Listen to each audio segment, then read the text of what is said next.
ténèbres reculées devant l'œuvre de la croix,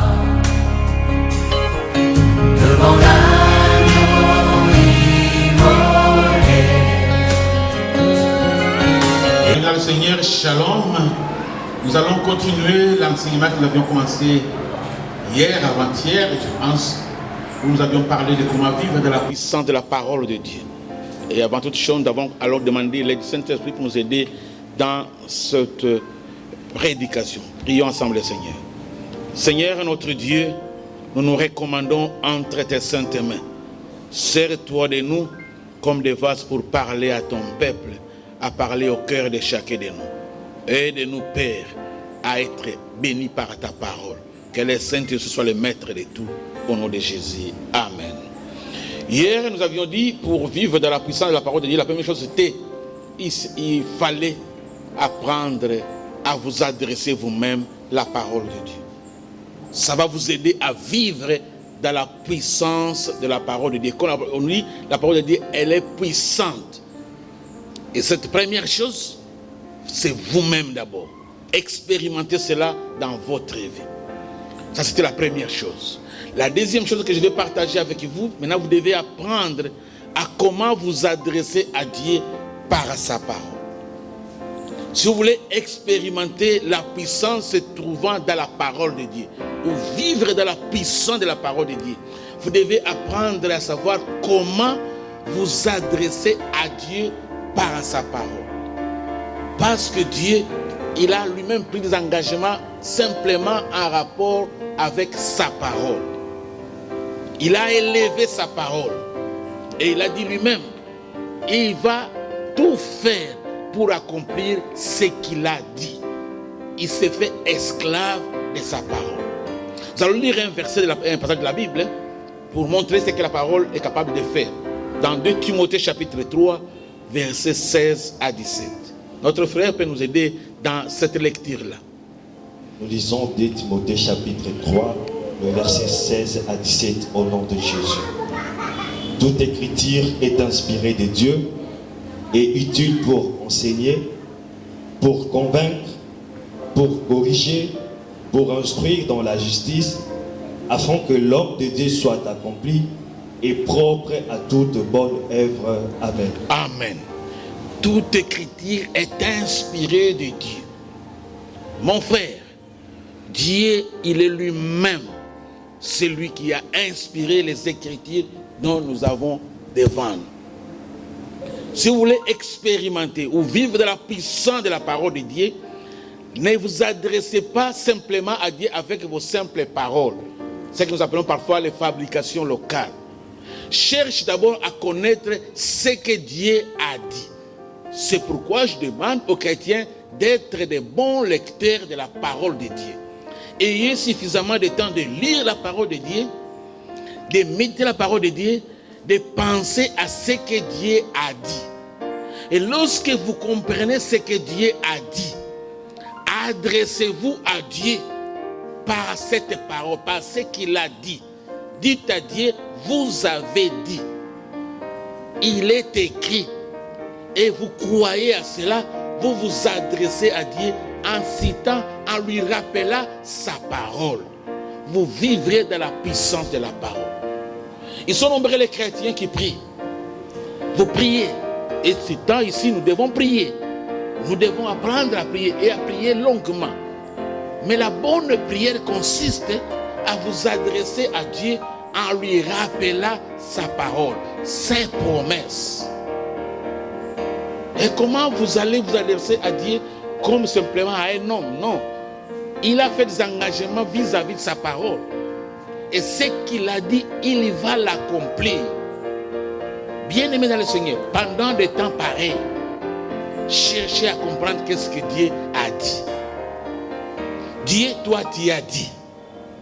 Même si une flèche s'élevait de n'importe quel côté, moi, je ne serai jamais atteint. Dieu t'y a dit. Dieu t'y a dit. Tu as dit que le nom de Jésus a été élevé au-dessus de tout nom. Et tout genou doit fléchir devant le nom de Jésus. Dieu t'y a dit cela, je crois à cela. Et je voudrais que cette maladie que les gens considèrent comme grande, ça doit fléchir devant le nom de Jésus. C'est Dieu qui nous a dit. Toi, tu nous as dit encore, ne vous inquiétez de rien, mais en toutes choses que nous puissions te faire connaître nos besoins. Dans Philippiens 4, verset 6, c'est Dieu qui a dit. Ce sont des situations qui arrivent, qui peuvent nous amener des inquiétudes. Quand on parle partout, dans le monde entier, on parle de corona. Et ça fait peur aux autres. Parce que tout le monde, toute la presse, vous ne pouvez plus ouvrir aujourd'hui la radio, la télévision, sans qu'on vous parle de cette histoire. Ça inquiète. Mais qu'est-ce que Dieu nous a dit? Il nous a dit, ne vous inquiétez de rien. Rappelle-toi cela, dis à Dieu. Toi, tu nous as dit de ne nous inquiéter de rien. Mais que nous devrions en toutes choses te présenter nos besoins. Et présente-lui maintenant ton besoin. En disant, Dieu, toi, tu as dit. Apprenons à nous adresser à Dieu par sa parole. Et c'est pourquoi je vous demande, chers frères, pendant ce temps, les temps difficiles, où vous êtes coincés dans vos maisons, lisez la parole de Dieu. Comprenez la parole de Dieu. Ne lisez pas et vous limitez là. Non. Lorsque vous comprenez ce que Dieu a dit, servez-vous de sa parole pour vous adresser à lui. Disez à Dieu, Dieu, toi tu nous as dit. Dieu, toi tu as dit. Dieu, il est écrit. Tous ceux qui ont prié comme cela, tous ceux qui ont appris à s'adresser à Dieu par sa parole, ils n'ont jamais été confus. Et je voudrais que vous expérimentiez cela. Pendant ce temps, les temps ici difficiles, les temps de troubles, les temps où les gens n'amènent que des paroles, de mauvaises paroles, des paroles qui découragent, des paroles qui amènent les inquiétudes, les paroles qui nous poussent à parler de n'importe quoi. Mais Dieu nous a dit non, pour vous chrétiens, pour vous les enfants de Dieu, quelles que soient les choses qui amènent les inquiétudes chez les autres, mais vous ne vous inquiétez de rien. Père, je ne vais pas m'inquiéter de ce qui inquiète les autres. Toi, tu m'as dit de te présenter mes besoins. Comment le faire? Tu m'as dit par la prière, la supplication, les actions de grâce. Je vais le faire. Parce que c'est la Bible qui dit, Dieu t'y a dit que nous puissions te présenter nos besoins par la prière. C'est pourquoi je prie. Là, tu t'adresses à Dieu par sa parole. Tu ne t'adresses pas à Dieu simplement par ta connaissance, ton intelligence. Toi, tu t'adresses à Dieu à travers sa parole. C'est ce que Dieu a dit. Ça ne tombera pas du ciel. Il a disponibilisé la parole de Dieu. Il dit, elle est efficace. Elle est pour nous, inspirée de Dieu pour nous aider, nous convaincre. Ça doit te convaincre que ce que Dieu a dit, c'est ça la vérité. Et cette vérité-là, présente-toi à Dieu en vous appuyant sur ce que dit sa parole. Qu'est-ce que sa parole dit?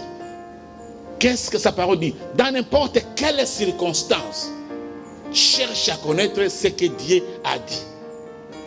Toute situation, même si on vous disait aujourd'hui, n'allez plus à l'église, n'allez plus au marché, n'allez pas. Mais regarde, toi, on n'a pas fermé la Bible. Tu as la Bible à la maison.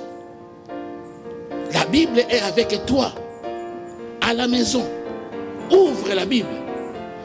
Quel est ton besoin? Qu'est-ce que tu voudrais que Dieu fasse pour toi? Qu'est-ce que tu voudrais que Dieu fasse pour notre beau et grand pays, le Congo? Oui, la Bible dit. Il a lui-même dit dans 2 Chroniques 7,14. Si mon peuple qui est invoqué mon nom, s'humilie, prie et recherche ma face, moi je l'exaucerai et je guérirai son pays. C'est le moment de montrer à Dieu, toi tu as dit, si nous nous humilions, si nous cherchons ta face, si nous détournons de mauvaise voie, nous prions, toi tu vas nous guérir et guérir notre pays. Le Congo a besoin de la guérison divine. Et cela ne peut provenir que par nous les enfants de Dieu. Nous sommes le peuple appelé par son nom. Ça ne viendra pas si nous ne faisons pas notre part. Dieu attend que nous puissions faire notre part. Nous devons lui adresser nos prières. Mais comment? Par sa parole. En nous référant à ce que lui-même a dit. Dieu t'y a dit, tu guériras notre pays si nous faisons notre part. Faisons notre part en nous conformant à ce que la Bible dit. Si mon peuple sur qui est invoqué mon nom, dans 2 Chroniques 7,14, si mon peuple sur qui est invoqué mon nom, il y a des choses à faire là-bas. Première chose, ils doivent faire quoi? Ils doivent s'humilier. L'humilité. L'humilité, c'est de l'obéissance aussi. Oui, les gens peuvent être condamnés. Oh, pourquoi vous avez obéi à ce que les gouvernants ont dit de fermer les églises? Non, c'est de l'humilité. Dieu les a établis pour nous diriger, pour nous conduire. Nous nous humilions. Parce que la Bible nous dit de respecter qui? Les autorités. C'est la parole de Dieu. Nous respectons les autorités. C'est pourquoi nous n'avons pas rassemblé les gens dans les églises. Nous vous parlons par les réseaux sociaux. Nous vous parlons par tout la technologie initiée par les hommes pour simplement vous atteindre. Nous obéissons, nous nous humilions. Et pas simplement s'humilier, nous devons nous détourner de nos mauvaises voies, les mauvaises habitudes. Les mauvaises habitudes. Ce n'est pas le temps de parler mal des autorités. Ça, ce n'est pas biblique. La Bible dit de les honorer. Et lorsque vous voulez vous adresser à Dieu, conformez-vous à ce que Dieu a dit. Adressez-vous à Dieu par sa parole. Qu'est-ce que Dieu a dit? Et nous, chrétiens, nous devons être, pendant ce temps, chercher à être abondants, à être abondés par la parole de Dieu. Que nous soyons remplis de la parole de Dieu. Que nous puissions comprendre ce que Dieu a dit. Et nous adresser à lui, en lui présentant ce qu'il a dit. Ce qu'il a dit. Nous devons apprendre cela. Et je sais en le faisant, Dieu reste Dieu. Il va faire au-delà de ce que nous attendons. Parce que nous allons vivre dans la puissance de la parole de Dieu. La parole de Dieu est puissante si nous l'appliquons comme il faudrait que nous puissions l'appliquer. Les autres vont les considérer comme un journal, mais si nous l'appliquons comme elle doit être appliquée, nous voulons prier, nous voulons nous adresser à Dieu, nous nous adressons à lui en passant par sa parole, c'est-à-dire en lui présentant sa parole, il sera attentif. Parce qu'il ne pourra jamais aller au-delà de ce qu'il a dit. Il ne pourra pas nier ce qu'il a dit. Ce qu'il a dit, il va l'accomplir. Il va accomplir cela parce qu'il nous sait. Ça, c'est la deuxième chose. Pour vivre de la puissance de la parole de Dieu. Nous avions appris premièrement, nous devons apprendre à nous adresser nous-mêmes à la parole de Dieu. La deuxième chose, nous devons apprendre à nous adresser à Dieu par sa parole. Oui, vous êtes à vos maisons, dans vos lieux de je ne sais pas où vous êtes confinés, mais adressez-vous à Dieu. On ne nous a pas empêché de parler à Dieu. On nous a empêché de vous rassembler, mais celle dans ta maison, celle dans ta chambre, celle partout où tu peux te retrouver, on t'a donné la disponibilité de parler avec Dieu. Qui a ta Bible. Qu'est-ce que Dieu a dit? Parle à Dieu. Parle à Dieu par sa parole. Rappelle à Dieu ce qu'il a dit. Et le Dieu, il va accomplir ce qu'il a dit. Parce qu'il aime. Il même dit, mettez-moi à l'épreuve pour voir si je ne vais pas accomplir ce que j'ai dit. Lorsque nous allons avec lui, même comme intercesseur, nous devons avoir des arguments. Les arguments à lui présenter, c'est sa parole. Ce qu'il a dit. Où il veut parler de ses éthiques. Parlez à Dieu en lui présentant ce qu'il a dit. Et lorsque vous le faites, oui, vous vivrez dans la puissance de la parole de Dieu. Et c'est cela notre souhait. Et c'est ce que nous voulions que nous puissions partager avec lui. Pendant ce temps, ne parlez pas comme les gens de la rue, les gens du monde qui se lamentent, qui prient avec tout. Nous devons nous adresser à Dieu par sa parole. Dieu, toi, tu as dit. Tu as dit. Nous savons que nous sommes dans les temps difficiles, mais le Saint-Esprit est là pour nous aider à les faire. Et toi, tu dois savoir que non, Dieu écoute mieux sa parole que la parole des hommes. Rappelle à Dieu sa parole.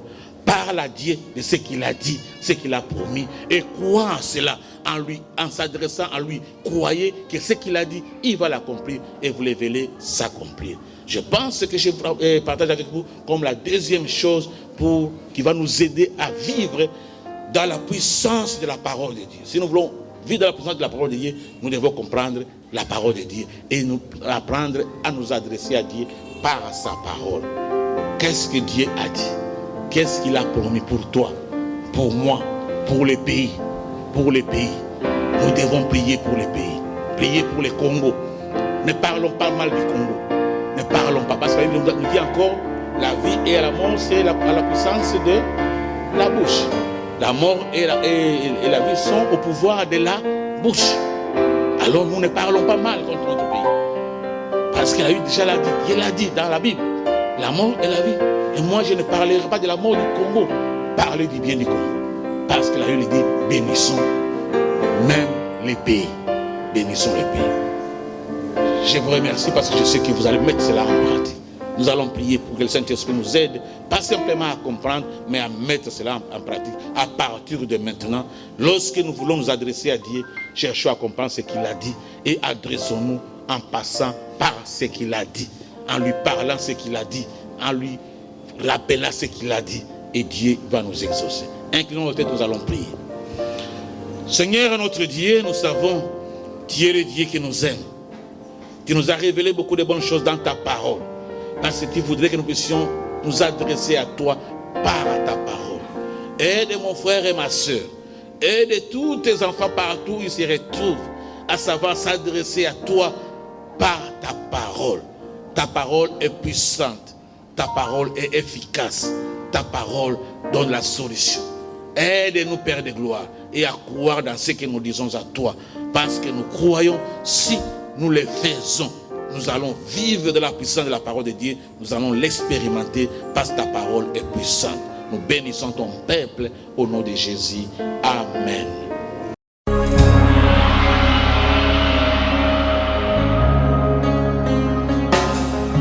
Tous les anges de sa sainteté, l'univers crie sa majesté. Chantons gloire et puissance, force et louange à l'agneau immolé, à l'agneau immolé. Les ténèbres